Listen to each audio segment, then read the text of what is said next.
Assalamualaikum warahmatullahi wabarakatuh. Bagaimana kabarnya hari ini? Ya, semoga kalian masih semangat belajar dari rumah. Berjumpa lagi dengan saya, Ardiansa, SST, pada materi produktif TKJ, mata pelajaran administrasi sistem jaringan. Jadi di pertemuan sebelumnya, pada video sebelumnya, itu kita sudah mempelajari materi tentang sistem operasi jaringan, yang dimana kita sudah membahas tentang jenis-jenis sistem operasi, kemudian perangkat keras, kemudian cara instalasi sistem operasi jaringan ke dalam mesin server. Nah, untuk pertemuan pada video kali ini,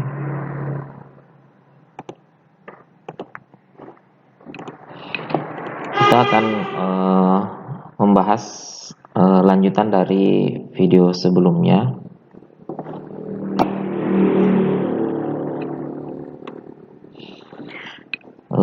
Pada video kali ini saya akan membahas lebih detail lagi mengenai kebutuhan akan perangkat lunak.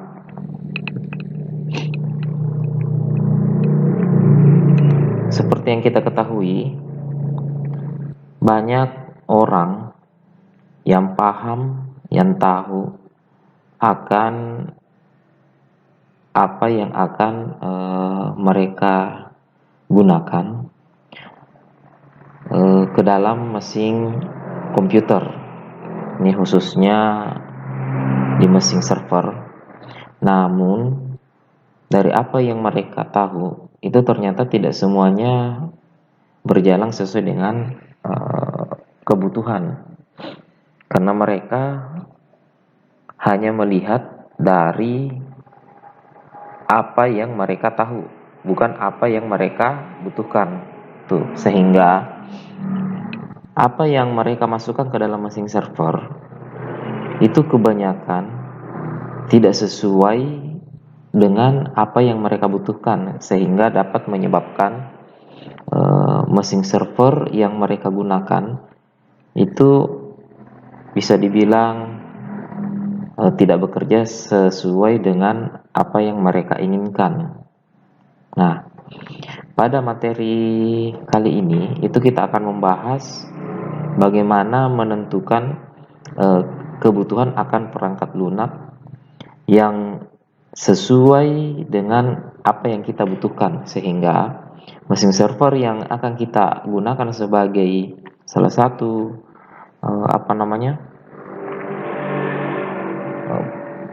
perangkat jaringan yang akan memberikan layanan ke dalam jaringan itu bisa bekerja sesuai dengan keinginan kita, dan dia memiliki kinerja yang maksimal. Seperti itu. Adapun tujuan pembelajaran kita hari ini, yang pertama itu saya harapkan kalian dapat mengidentifikasi perangkat lunak dari sistem operasi jaringan yang sesuai dengan kebutuhan user nantinya. Yang kedua, kalian dapat menentukan kebutuhan perangkat lunak dan kecocokannya dengan sistem operasi yang dipilih. Baik, kita masuk ke materi. Jadi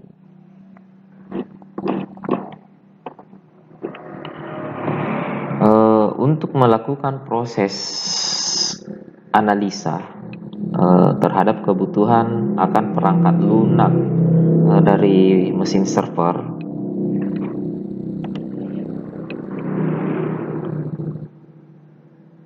itu ada beberapa langkah yang harus kita lakukan. Ini sehubungan dengan kita harus melakukan proses yang sesuai dengan SOP, sehingga apa yang kita lakukan itu tidak menghilangkan satu prosedur yang seharusnya kita lakukan. Ya, ini yang pertama.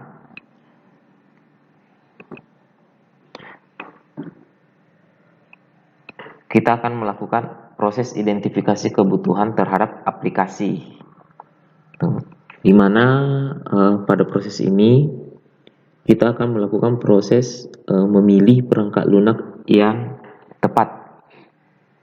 Yang kedua, kita setelah melakukan proses identifikasi kebutuhan aplikasi, hasil dari identifikasi kebutuhan aplikasi yang sudah kita lakukan, itu kita dokumentasikan. Kita lakukan proses dokumentasi kebutuhan dengan melakukan pencatatan akan kebutuhan yang yang telah ditentukan. Yang ketiga, kita melakukan review kebutuhan.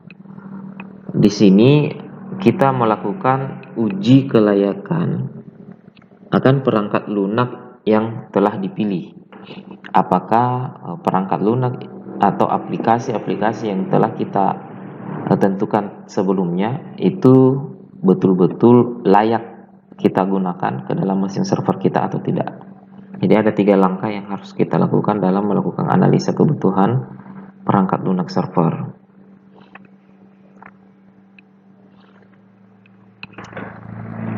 Ya, kita masuk ke analisa kebutuhannya.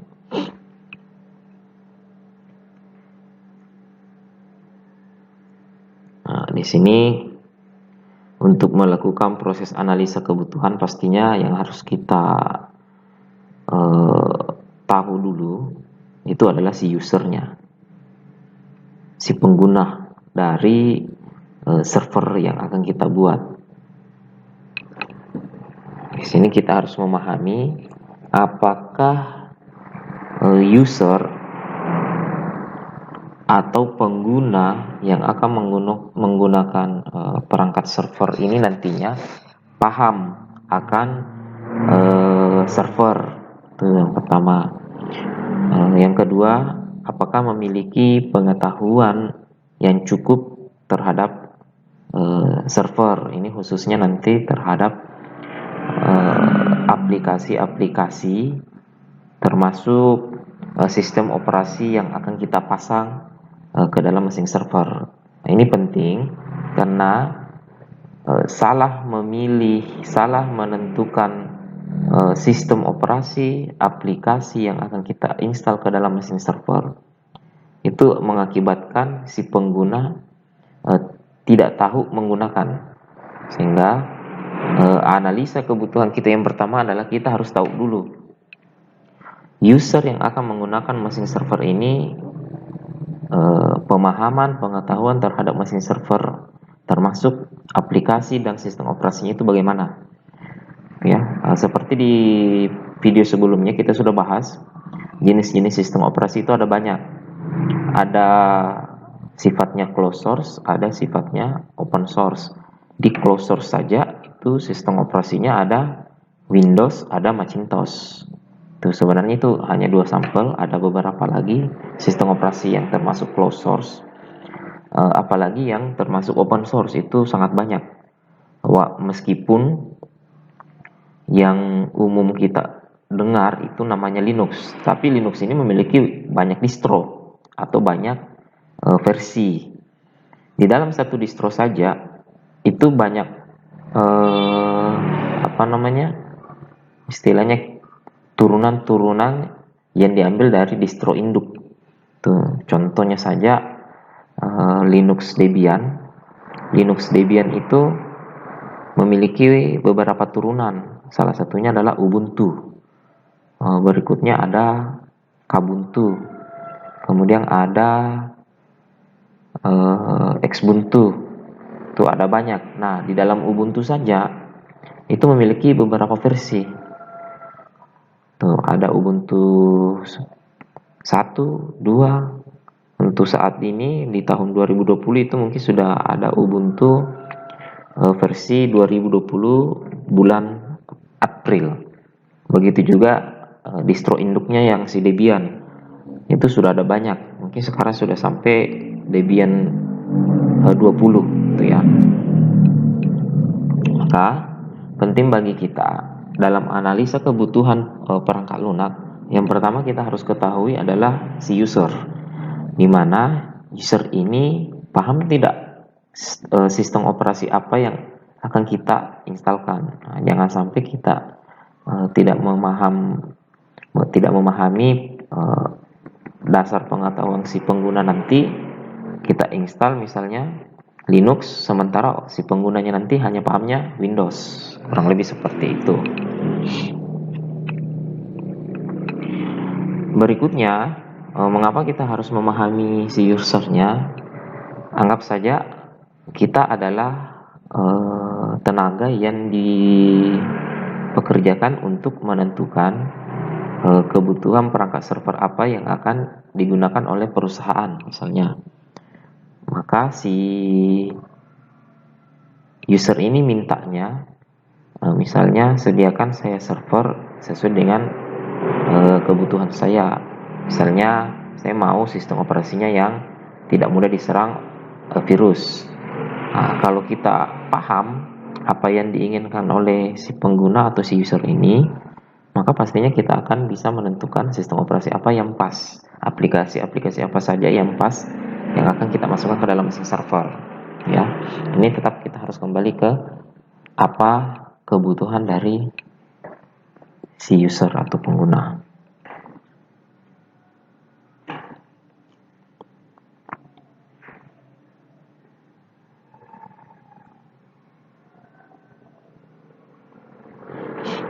Yang kedua itu adalah jenis.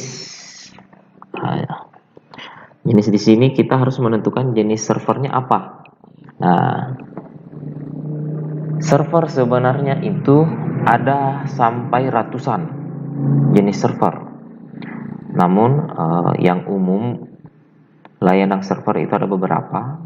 Ada yang DNS, ada web server, ada database server, ada file server, ada mail server, ada proxy server, kemudian ada free radius server, ada macam-macam. Itu kurang lebih ada sampai ratusan jenis layanan yang bisa disediakan di dalam mesin server. Nah, menentukan jenis server di sini itu kita harus tahu server apa yang akan kita buat. Tuh. Apakah kita akan membuat layanan di dalam jaringan untuk mengelola nama komputer. Nah, kalau misalnya kita ingin membuat layanan dalam jaringan, ada yang menangani penamaan komputer, maka yang harus kita sediakan ke dalam jaringan itu adalah server DNS.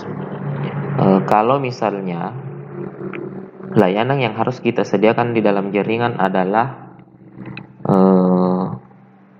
file-file yang di dalam salah satu komputer bisa kita bagi ke dalam jaringan, maka jenis server yang harus kita sediakan itu adalah file server. Kalau misalnya kita ingin akses internet di salah satu perusahaan atau tempat kita bekerja jauh lebih cepat, ataupun misalnya penggunaan internet bisa lebih optimal dan maksimal lagi, maka jenis layanan atau server yang harus kita sediakan dalam jaringan itu namanya proxy server, kurang lebih seperti itu. Jadi untuk jenis server ini kita harus tentukan server apa yang harus kita sediakan. Jangan sampai kita menyediakan layanan server yang tidak terlalu dibutuhkan oleh perusahaan. Misalnya perusahaan tidak terlalu butuh yang namanya radius server, kita sediakan radius server, padahal kebutuhannya hanya untuk web server, database, dan file server saja. Itu kan salah satu tindakan yang mubazir karena kebutuhannya tidak terlalu digunakan. Kurang lebih seperti itu untuk analisis. analisa kebutuhan di bagian jenis server yang harus kita sediakan. Berikutnya ada software. Nah, software di sini itu menentukan perangkat lunaknya. Nah, kalau kita sudah mengetahui user tadi, pemahamannya dan kemauannya sampai mana, maka kita harus tahu jenis-jenis server apa yang harus kita sediakan. Nah, setelah kita tahu, misalnya kita mau menyediakan layanan di dalam server itu, di dalam jaringan itu harus ada server DNS yang bisa menangani penamaan komputer dalam jaringan, sehingga pada saat kita mengakses salah satu komputer itu tidak usah pakai IP lagi atau tidak pakai nomor-nomor lagi, maka kita harus sediakan DNS server. Nah, setelah kita tahu yang harus kita sediakan adalah DNS server, maka yang harus kita tahu berikutnya adalah perangkat lunaknya, termasuk sistem operasi dan aplikasi apa yang akan kita masukkan ke dalam mesin server. Ini ada hubungannya dengan si pengguna lagi.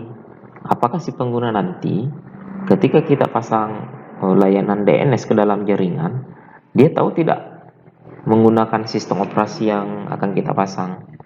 Dia tahu tidak menggunakan aplikasi yang kita pasang di dalam sistem operasi itu? Nah, maka kita harus tahu perangkat lunak yang akan kita pasang itu apa, sistem operasinya apa, perangkat lunak untuk mendukung jenis server tadi apa, ya, kurang lebih seperti itu. Setelah kita tahu analisa dari perangkat lunak, itu kita juga harus tahu hardware-nya. Nah, ini kita menentukan perangkat keras apa yang akan kita gunakan. Jadi banyak orang yang tahu bahwa perangkat lunak seperti apa, sistem operasi, aplikasi apa yang akan diinstal ke dalam, tapi dia istilahnya tidak menghiraukan bahwa perangkat keras yang mereka gunakan itu sebenarnya tidak pas dengan apa yang telah dia tentukan sebelumnya. Termasuk usernya, jenis servernya, serta perangkat lunak apa yang akan mereka pasang, ya, sehingga mengakibatkan kinerja dari server yang tadinya harusnya bisa optimal, bisa maksimal itu di pertengahan jalan macet atau tidak sesuai dengan kebutuhan, mungkin perangkat lunaknya terlalu tinggi, perangkat kerasnya rendah speknya misalnya, dimana hardware ini pastinya berhubungan dengan spesifikasi secara hardware, misal memori, prosesor, kapasitas hard disk, kurang lebih seperti itu. Kita harus tentu bisa tahu menentukan kalau kita menggunakan sistem operasi A, itu maka perangkat kerasnya bagaimana. Tuh, kemarin di video sebelumnya saya sudah bahas spesifikasi minimal perangkat keras kalau kita menggunakan server. Nah, dari spesifikasi yang kemarin itu sebenarnya itu adalah spesifikasi minimum untuk sistem operasi Linux, gitu ya. Nah, kalau sistem operasinya Windows atau closed source itu mungkin harus di spesifikasi lebih tinggi lagi minimumnya. Itu karena memang Windows butuh resource yang jauh lebih besar ketimbang Linux. Itu untuk analisa kebutuhan hardware. Nah, kemudian di hardware-nya juga itu apakah nanti si hardware ini cocok tidak dimasukkan si sistem operasi dan perangkat lunak yang sudah kita tentukan. Tuh, karena ada beberapa aplikasi, khususnya ini di sistem operasi, itu tidak mendukung perangkat keras, tidak mendukung di semua perangkat keras. Kemarin di video sebelumnya saya sudah jelaskan, ada salah satu sistem operasi yang termasuk closed source yang tidak bisa kita install di dalam semua perangkat keras.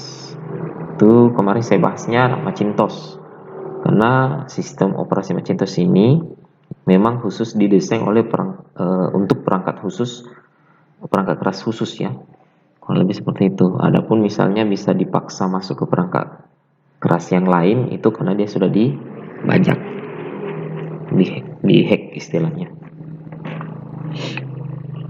itu ya. Jadi kita harus tahu apakah hardware dan software nanti ini bisa ketemu, bisa sesuai. Nah, si software ini diinstal ke dalam perangkat keras, dia bisa jalan secara optimal dan maksimal. Si hardware ini juga bisa diinstalkan si software. Tuh. Karena jangan sampai kita pilih sistem operasi A, begitu kita sudah tentukan sistem operasinya A, ternyata pada saat kita lakukan proses instalasi, si hardware ini ada yang tidak bisa kita install. Misalnya ada salah satu komponen yang tidak bisa kita install seperti langkarnya, kurang lebih seperti itu. Nah, itu kan membuat kita sebagai administrator jaringan kerepotan kan, karena salah kita sendiri. Sudah menentukan perangkat lunak, sudah menentukan jenis server apa yang kita akan buat, sudah mengetahui pengetahuan si pengguna, begitu perangkat kerasnya kita hanya memilih apa namanya, secara acak, perangkat keras ini nih karena ini speknya tinggi, ini speknya gini, murah dan sebagainya, pasang. Begitu digabung, ada yang tidak sesuai atau tidak cocok. Kurang lebih seperti itu untuk hardware. Berikutnya kompabilitas. Jadi analisa kebutuhan berikutnya itu adalah kompabilitas. Kecocokan antara perangkat keras dan perangkat lunak. Nah, tadi saya sudah sebutkan apakah hardware atau perangkat keras yang kita sudah pilih itu bisa tidak kita gabung atau kita instalkan perangkat lunak yang sudah kita pilih. Nah, ini itu bahasanya, istilahnya kompabilitas, kompatibel, ya, cocok tidak. Nah, contoh misalnya ini sampel, kita mau membuat DNS server. Nah, kita tentukan perangkat lunaknya pakai sistem operasi Windows. Kemudian si perangkat kerasnya itu kita pilih anggaplah misalnya prosesornya Celeron dengan memori misalnya kecepatan 600 MHz, harddisk 40 GB. Nah, spesifikasi yang seperti ini itu sebenarnya untuk Windows masih bisa. Masih bisa karena jenis servernya itu hanya menangani layanan jaringan penamaan komputer. Tapi misalnya kita mau membangun server yang layanannya seperti web server. Nah, kita ingin membangun web server. Sistem operasi yang kita buat itu Windows. Aplikasi yang kita akan gunakan sebagai web servernya misalnya XAMPP. Nah, kita sudah tentukan perangkat lunak, kita sudah tentukan jenisnya. Begitu masuk di perangkat keras, kita memilih perangkat keras dengan prosesor 600 MHz, memori anggaplah misalnya 1 GB, harddisk 40 GB. Secara prosesor, si server ini nanti pastinya akan kewalahan menangani request yang terjadi di dalam jaringan, karena kita tahu akses akan sebuah website itu ketika dia sudah on, masuk ke dalam jaringan, terhubung ke dalam jaringan, itu requestnya kita tidak tahu apakah dalam satu hari itu hanya 1 orang, 2 orang, bahkan bisa sampai ratusan. Tuh. Nah, ini mengakibatkan si mesin server overload. Tuh. Dan ujung-ujungnya hang. Kurang lebih seperti itu. Nah, kita juga harus tahu apakah hardware software ini kompabilitas. Ya. analisa kebutuhan.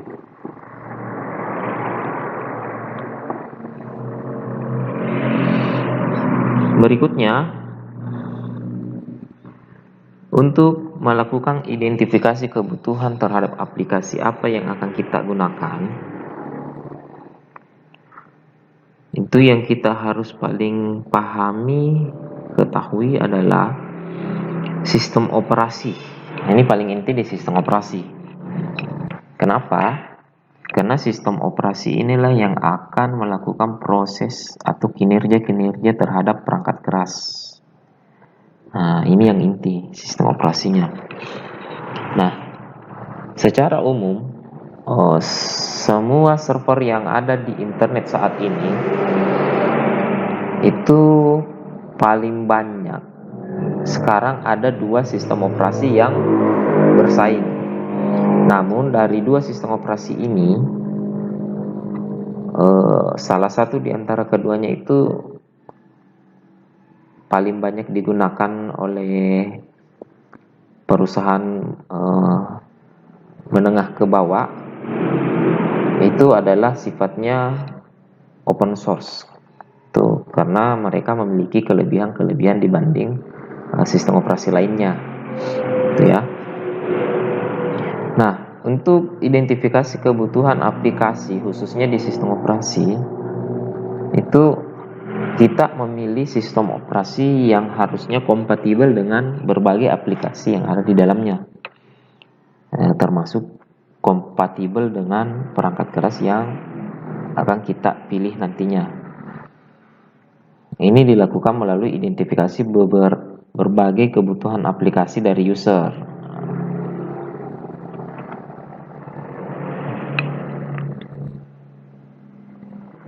Kemudian sistem operasi yang akan kita pilih nantinya itu juga harus kompatibel dengan sistem operasi yang lain. Jangan sampai sistem operasi yang kita pilih itu hanya bisa berkomunikasi dengan sistem operasi yang sejenis. Sementara server-server yang ada di internet itu ada puluhan jenisnya. Jangan sampai sistem operasi yang kita pilih itu hanya sistem operasi yang bisa komunikasi dengan sejenisnya. Tuh, misalnya kita pilih sistem operasi A. Ketika sudah kita pilih, kita install ke dalam masing server, ternyata begitu kita hubungkan ke dalam jaringan internet, si sistem operasi A ini hanya mau berkomunikasi dengan sejenisnya dengan sistem operasi A saja. Dia tidak mau komunikasi dengan sistem operasi B, C, dan seterusnya. Itu kita juga harus tahu. Tapi saat ini hampir semua sistem operasi sebenarnya sudah kompatibel dengan sistem operasi yang lain. Tuh. Cuma ada satu sistem operasi yang betul-betul paling sangat fleksibel dalam hal komunikasi. Tuh ya.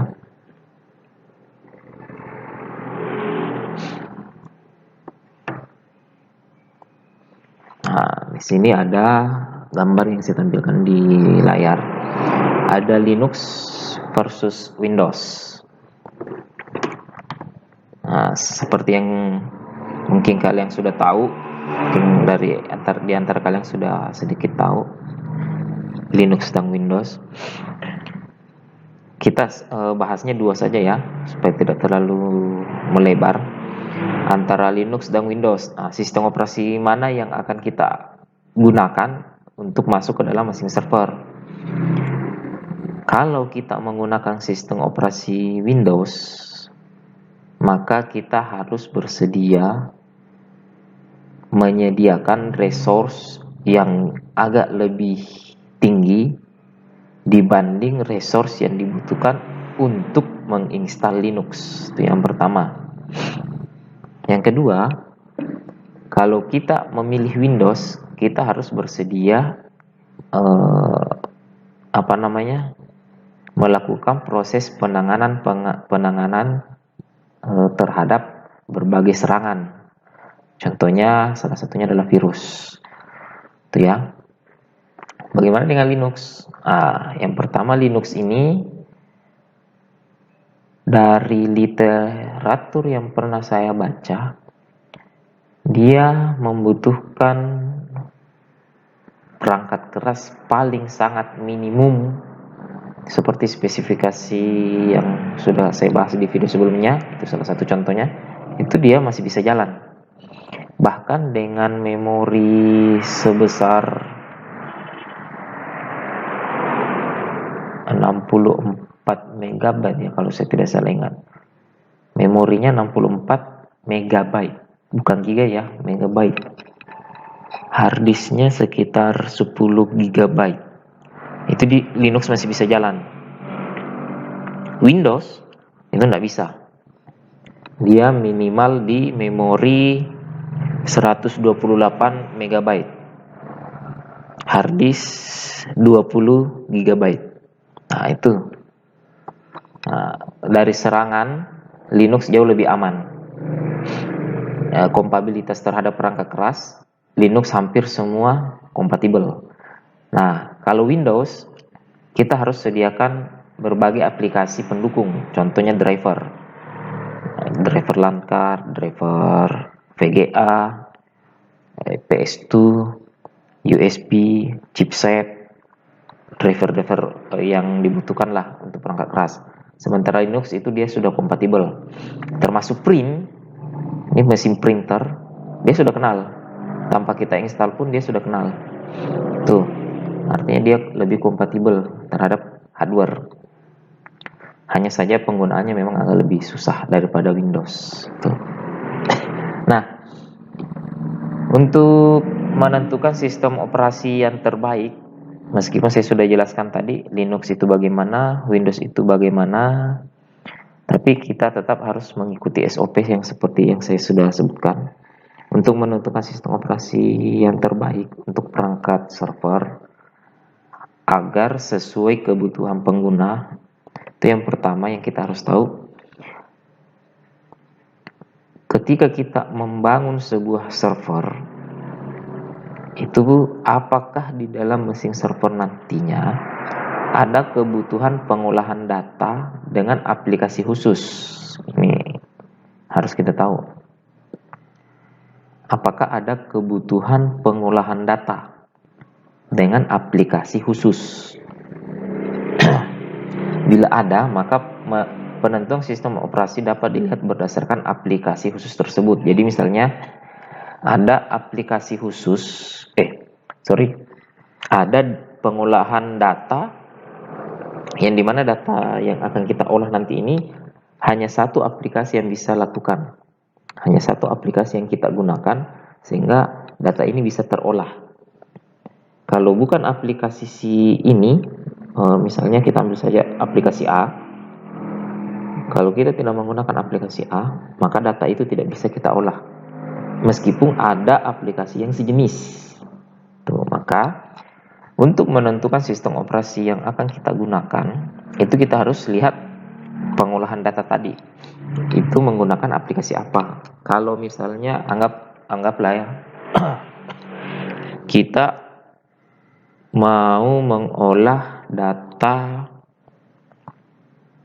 Word, dokumen dalam bentuk doc atau Word. Misalnya Linux belum punya aplikasi yang sejenis, maka sistem operasi yang pas yang harus kita pilih adalah Windows. Meskipun Linux memiliki keuntungan, itu kita harus tetap pilih Windows. Kenapa? Kalau kita tetap paksa ke Linux, besar kemungkinan layanan yang akan disediakan oleh server yang akan kita buat itu tidak maksimal karena ada pengolahan data yang tidak bisa diolah. Mungkin seperti itu. Jadi yang pertama, apakah ada kebutuhan pengolahan data dengan aplikasi khusus? Kalau ada, maka kita harus utamakan itu. Kalau tidak ada, maka kita selamat. Apakah masih Linux atau pindah ke sistem operasi yang lain.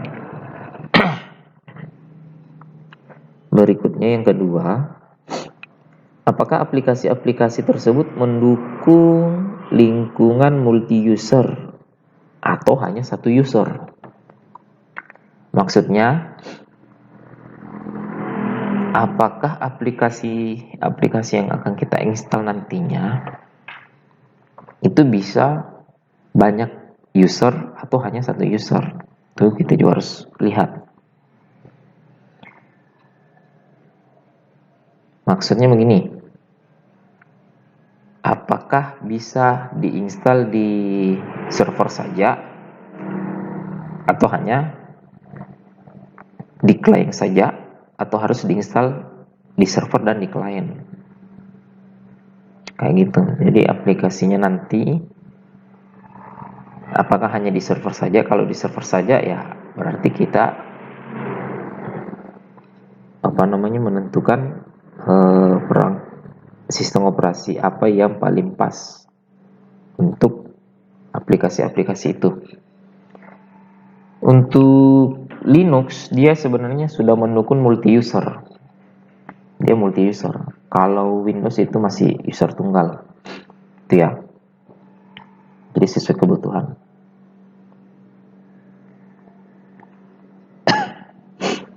Nah, kelebihan di Linux itu karena dia mendukung multi user.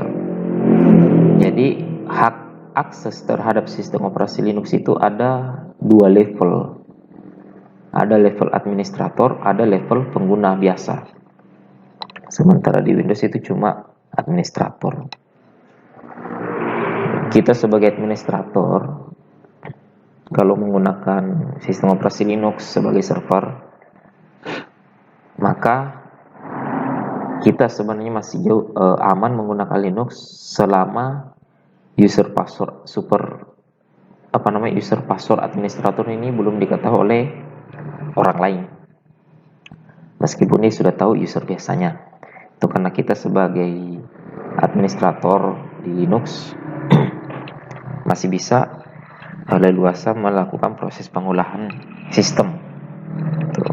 Kalau hanya sebagai user biasa, itu mereka hanya bisa akses biasa saja, seperti melihat-lihat dokumen, tidak bisa tidak bisa eksekusi kayak gitu.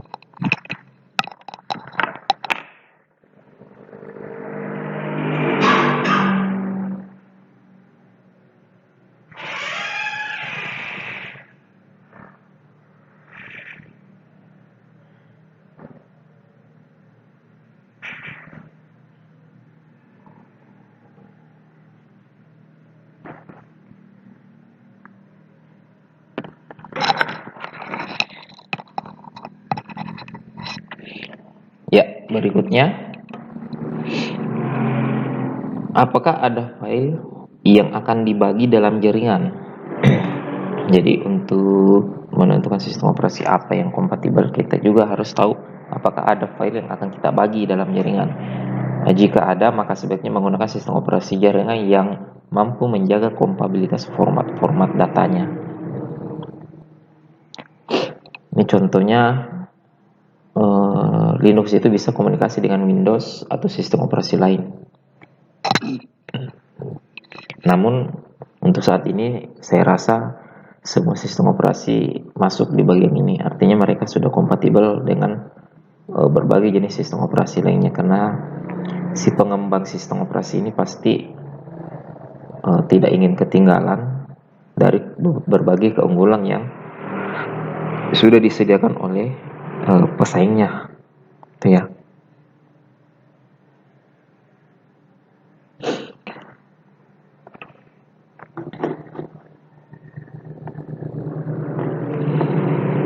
Nah, untuk contoh kebutuhan aplikasi di sini, identifikasi kebutuhan aplikasi. Ini sebagai contoh. Misal di dalam jaringan kita ingin menyediakan layanan agar bisa berbagi dokumen yang ada di dalam sebuah komputer server. Kita ambil sampel misalnya dokumen yang jenis filenya doc, itu ya. Karena kita ingin berbagi file,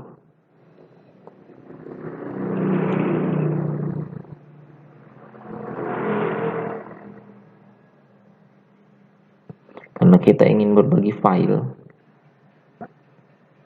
atau misalnya ingin supaya si file ini bisa diedit oleh siapa saja di dalam jaringan, maka aplikasi yang harus disiapkan ke dalam server itu aplikasi yang bisa melakukan olah data terhadap file yang kita bagi tadi. Nah, jadi si aplikasi ini kita akan install ke dalam mesin server. Nah, contoh LibreOffice yang bisa melakukan proses pengolahan data melalui jaringan. Juga untuk misalnya kita bisa melakukan proses berbagi file doc tadi ini ke masing-masing komputer lainnya. Maka di dalam mesin server kita harus sediakan jenis layanan file server. Itu salah satu contoh jenis servernya itu adalah FTP server. Seperti itu.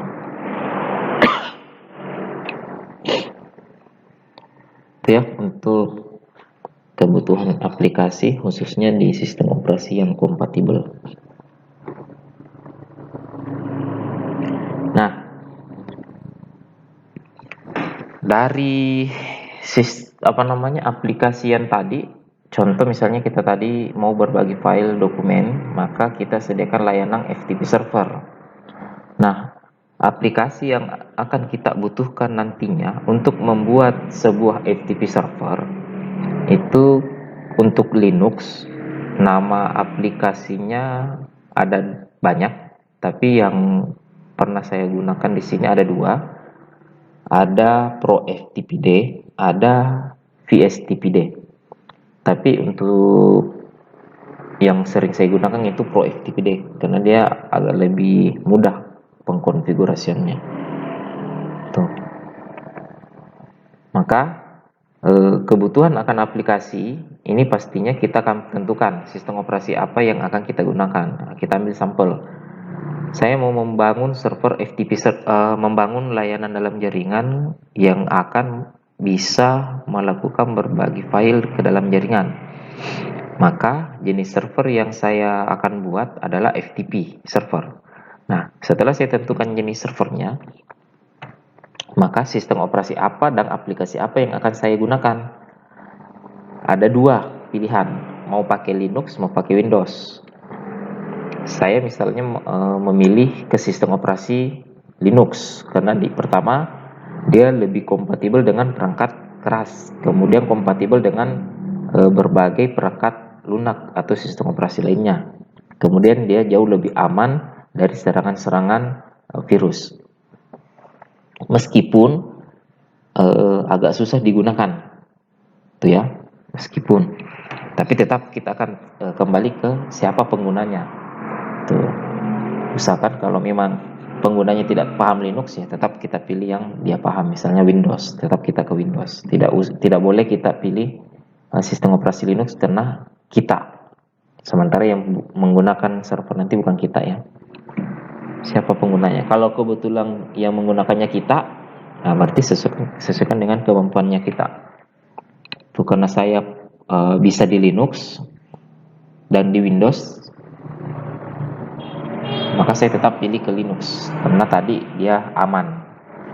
Tuh, dia sifatnya open source. Maka sistem operasi yang saya gunakan untuk membangun server FTP itu nanti menggunakan sistem operasi Linux. Karena saya menggunakan sistem operasi Linux, maka aplikasi yang saya akan gunakan ada dua pilihan. Mau menggunakan VSTPD atau ProFTPD. Karena ProFTPD jauh lebih mudah dalam pengkonfigurasian, maka saya pilih ProFTPD, sehingga kebutuhan aplikasi di sini itu jatuh pada pilihan sistem operasi Linux dengan aplikasi ProFTPD. Kurang lebih seperti itu identifikasi kebutuhan aplikasi. Nah, begitu juga dengan jenis-jenis server lainnya. Tuh.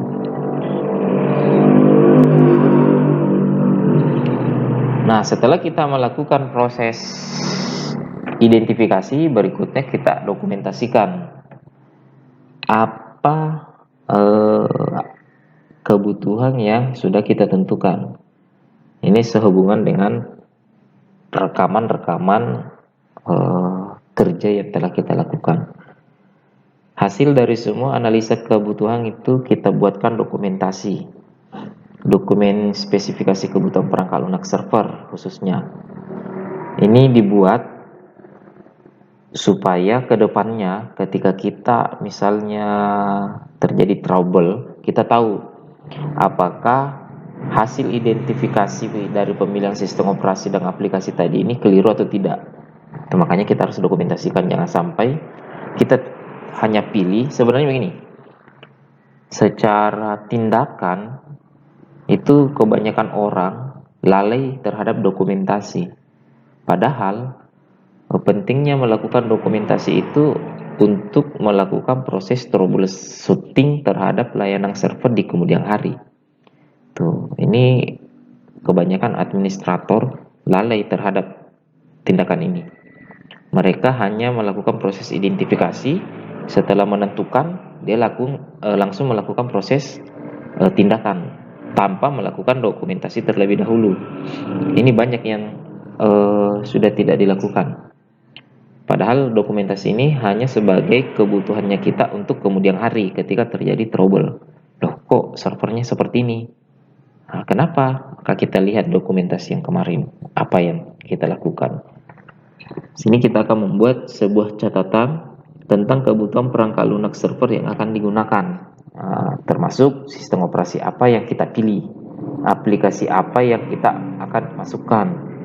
Dari sistem operasi dan aplikasi ini, apakah mereka akan kompatibel dengan perangkat-perangkat yang akan kita gunakan di dalam jaringan. Begitu juga apakah dia nanti kompatibel dengan perangkat lunak lainnya.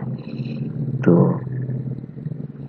Untuk dokumentasi ini itu bisa kita buat dalam bentuk list sebenarnya, dalam bentuk tabel-tabel. Misalnya server A, server untuk menangani layanan A itu sistem operasi apa, aplikasi apa, apakah dia kompatibel atau tidak. Kemudian layanan B, maka dia pakai sistem operasi apa, aplikasi apa, kurang lebih seperti itu. Terus hanya sebagai dokumentasi. Jadi kalau kemudian hari kita muncul troubleshooting, itu kita tinggal lihat dokumentasi. Wah, ini kenapa seperti ini? Oh, memang karena dia tidak kompatibel. Oh, karena memang salah pilih aplikasi.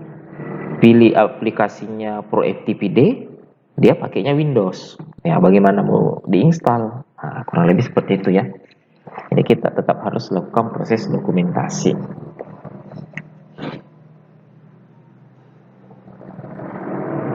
Berikutnya, setelah kita melakukan identifikasi dan melakukan proses dokumentasi, hasil dari dokumentasi dan identifikasi tadi ini kita harus review kembali. Artinya kita uji. Apakah sistem operasi yang kita sudah pilih ini tepat? Tuh, jangan sampai tidak tepat. Tetap kita harus kembali ke pengguna. Misalnya seperti yang saya bilang tadi. Wah, orang di internet banyak gunakan sistem operasinya Linux. Nah, kita ikut Linux. Padahal si penggunanya nanti tidak tahu Linux. Tinggal disuruh belajar bagaimana caranya pakai Linux. Nah, ini bahaya. Maka tetap kita harus uji. Walaupun misalnya kita paksakan ke Linux, kalau betul-betul si pengguna tidak bisa, itu bahaya. Maka kita harus kembali ke sistem operasi apa yang mereka tahu. Kita harus tetap uji kembali. Yang berikutnya, perangkat lunak yang kita sudah pilih itu apakah sudah tepat. Contoh misalnya, tadi server yang kita mau buat FTP server, ada dua pilihan perangkat lunak. Apakah VSTPD atau ProFTPD. Misalnya kita pilih VSTPD. Ternyata begitu sudah kita install, berjalan-jalan, ternyata VSTPD ini terlalu banyak trouble. Nah, ternyata kurang tepat. Nah, harusnya kita pakai ProFTPD, kurang lebih seperti itu. Atau sistem operasinya kita pilih Linux. Nah, ternyata tidak sesuai dengan kebutuhan, harusnya Windows. Kurang lebih seperti itu. Itu kita tetap harus review.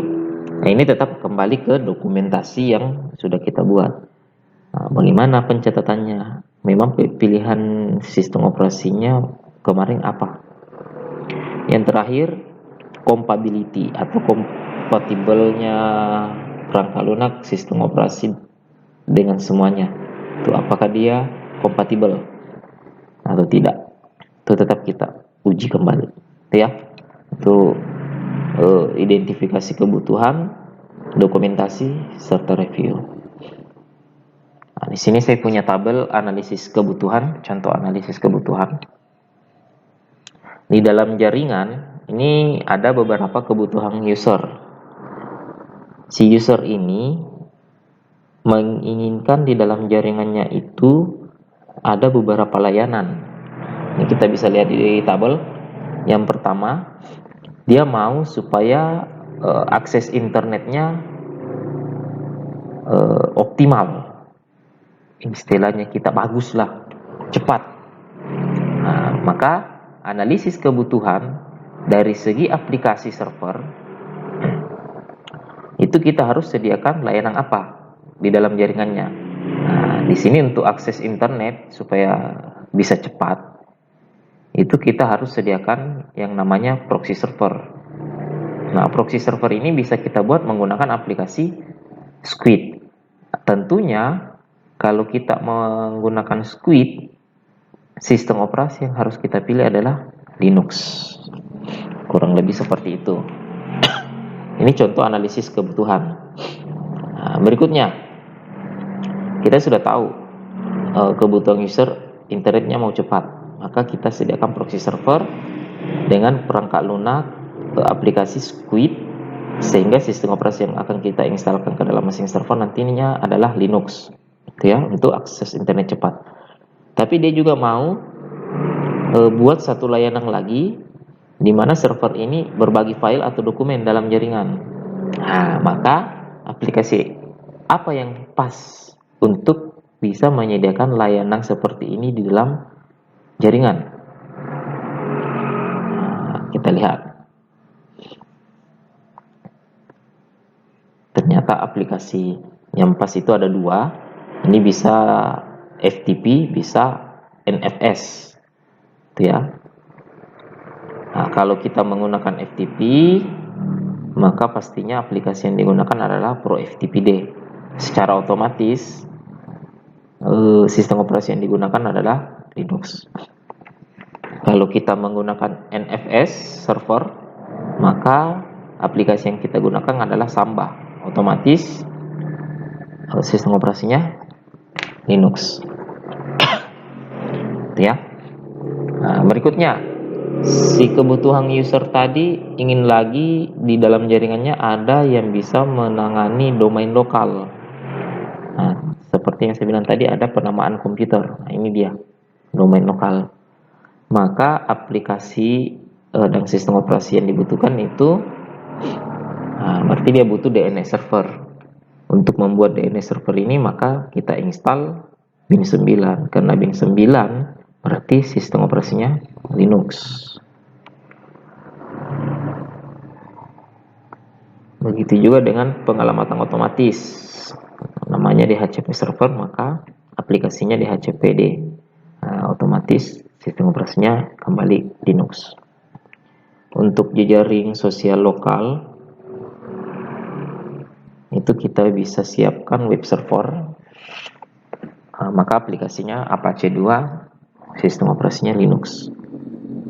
Bagaimana kalau sistem operasinya Windows? Maka web servernya tetap, cuma aplikasinya kita tidak pakai Apache 2, tapi pakai XAMPP. Itu ada beberapa jenis aplikasi web server untuk Windows juga. Itu ya. Hanya saja kebanyakan kalau di masing-masing server di internet itu kebanyakan dia pakai Apache 2 dengan sistem operasi Linux. Pembelajaran online lokal, maka yang kita sediakan database server dan web server. Aplikasinya Apache 2 dan MySQL, sehingga sistem operasinya pastinya Linux. Komunikasi tekstual, ini komunikasi tekstual maksudnya begini. Ingin membuat layanan chatting dalam jaringan, maka kita harus sediakan namanya IRC server. Nah, kita bisa menggunakan aplikasi Unreal. Sistem operasinya pastinya di Linux. Yang terakhir, komunikasi audio video. Nah, ini yang paling banyak sekarang. Seperti yang sekarang saya sudah lakukan. Yang di video ini, yang Anda simak, itu biasa kita sebut streaming atau video online. Itu ya, tapi umumnya kita di streaming. Itu maka jenis servernya adalah streaming atau video server. Itu bisa kita menggunakan aplikasinya Plex. Jatuh-jatuhnya di sistem operasi Linux. Nah, mungkin ini contoh-contoh dari analisis kebutuhan. Jadi kalau kebutuhannya si user mau internet cepat, maka kita sediakan layanan server proxy di dalam jaringan. Kita pakai Squid. Karena kita pakai Squid, maka sistem operasinya pastinya Linux. Kurang lebih seperti itu. Nanti dokumen ini, analisis ini kita dokumentasikan. Nah, untuk internet cepat pakai apa? Server untuk berbagi file pakai apa? Kurang lebih seperti itu. Ya, mungkin itu materi yang bisa saya bawakan di video kali ini mengenai kebutuhan perangkat lunak.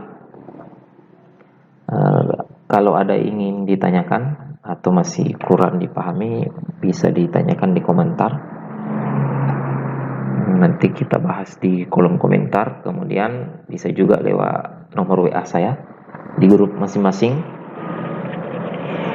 Untuk pertemuan berikutnya, di video berikutnya itu saya akan membahas lebih detail lagi mengenai kebutuhan akan perangkat keras. Jadi setelah kita tahu kebutuhan perangkat lunaknya, kita harus tahu kembali dari perangkat lunak ini, maka dia pastinya dengan perangkat keras apa, itu ya. Jangan sampai seperti yang saya bilang sebelumnya, perangkat keras, perangkat lunak tidak ketemu atau tidak kompatibel. Mungkin itu dari saya. Saya akhiri. Terima kasih atas perhatiannya.